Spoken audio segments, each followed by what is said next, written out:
an unprecedented event happened a few weeks ago, which none of us could have predicted, and that was that Donald Trump experienced an attempted assassination upon his life at his own rally. And on the other end of the gun, or the AR-15, interestingly, was a Republican, young white male who has voted for Trump previously, and so's his family, his parents. And he was neutralized, to coin a phrase from the Secret Service, immediately. But Donald Trump, by turning his head just an inch or two, dodged a bullet. I mean, that obviously nobody wants him dead, but at the same time, that was an historical moment that put him right back in the headlines. It also raised his Messiah complex in a way, didn't it? And those evangelicals that think that, you know, he is invincible, and that it was the fact that he's touched by the hand of God is the reason that he didn't die in that moment.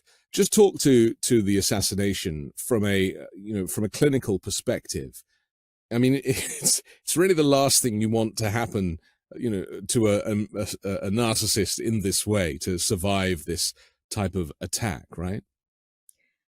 Not only that, the way he responded to it by putting his head up high and raising his fist and calling out fight in ways that discombobulated the Secret Service agents, apparently, so much so that they allowed him to be fully exposed.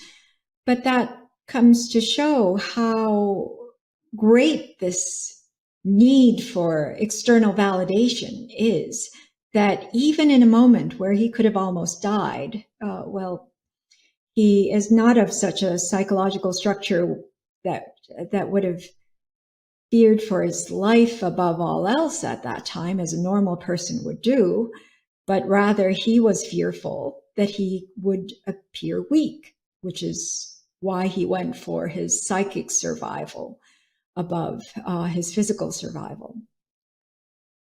So that was one of the things that was remarkable to me. And of course, he immediately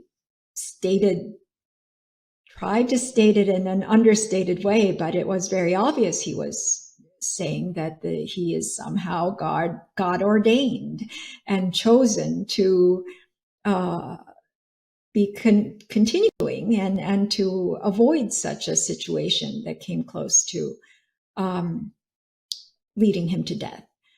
So you're right in that it fueled his Messiah complex. It was really an extraordinary event, both for the way it happened. In fact, history was changed by just a couple inches, and was very much on the way to creating a Messiah.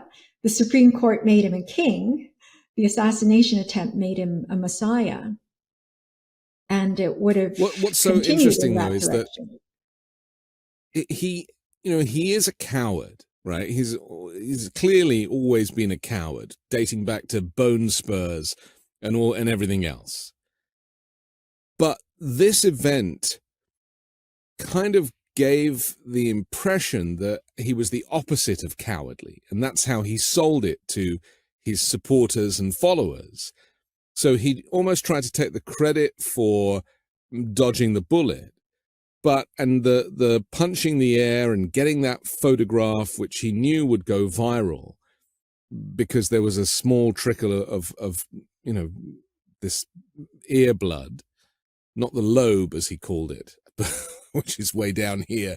He took no interest in the anatomy, but just in that moment, it ricocheted around the world, and he knew that. He knew it as he was doing it, so much so that he put his own Secret Service people at risk, put their lives at risk by delaying his exit from the stage. And as we've seen from previous assassination attempts, the Secret Service would remove the target immediately, and he wouldn't go. And that in itself, to me, was a display of how dangerous he is. The fact that he was happy for 6 or 7 or 8 other humans to take a bullet on his behalf. Yes, absolutely. it's very much in the manner that he tried to show he was brave against COVID, and look at how I survived it. Don't let it, yes, don't be fearful of it. Despite the hundreds of thousands of people he would be imperiling. And that appears extraordinarily brave because ordinary people are not capable of that kind of defiance. But it actually comes from his pathology, once again, that he is not so tethered to reality, that he does not truly consider the dangers. He does not believe they apply to him. And rather, what is important to him is what he is able to not only use that occasion to garner support, but to buttress this otherworldly, godly image of himself. And that's to sell merchandise as well, of course.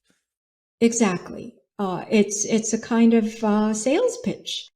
It's his own advertising, which he has honed over the course of his entire life to compensate for the deficiencies that he has.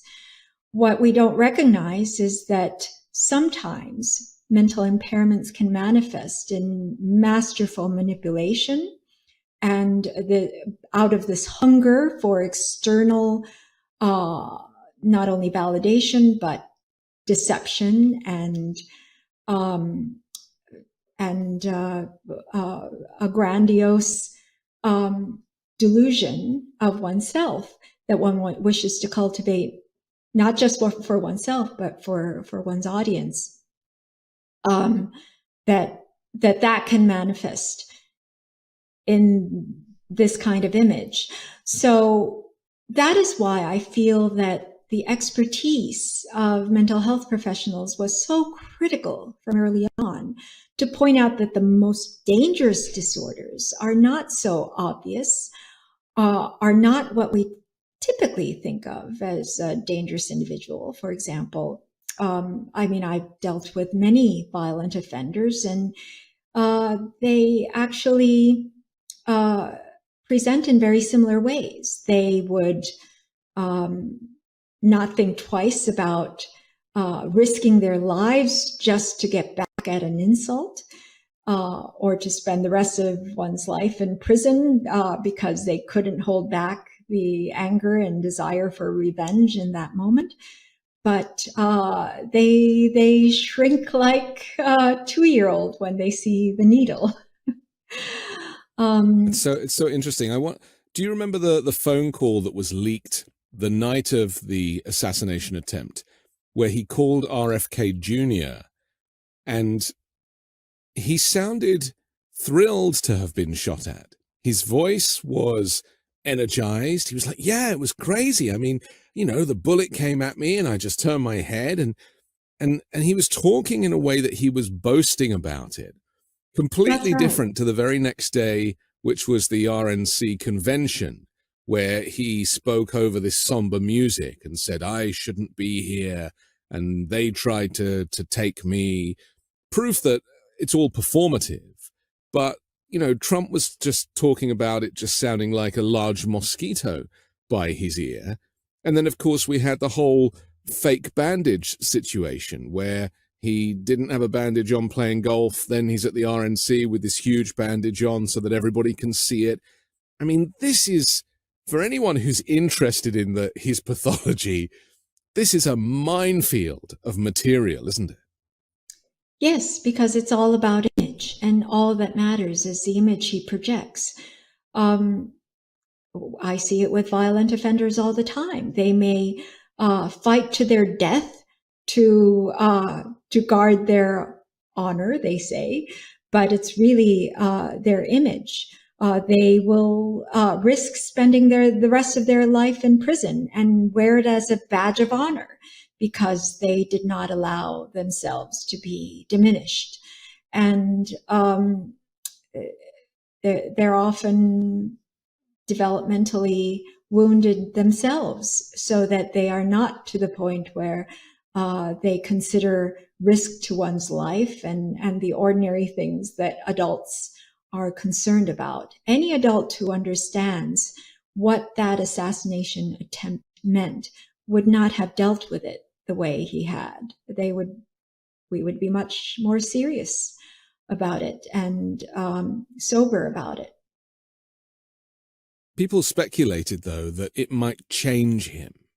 And I know that his kids were being interviewed about it, and the media was saying with a straight face, has it changed him? Trying to talk about Donald Trump like he's neurotypical. And, you know, for those of us who are interested in mental health, we were like, you know, no, I mean, if anything, this has kind of egged him on and put him on an even greater pedestal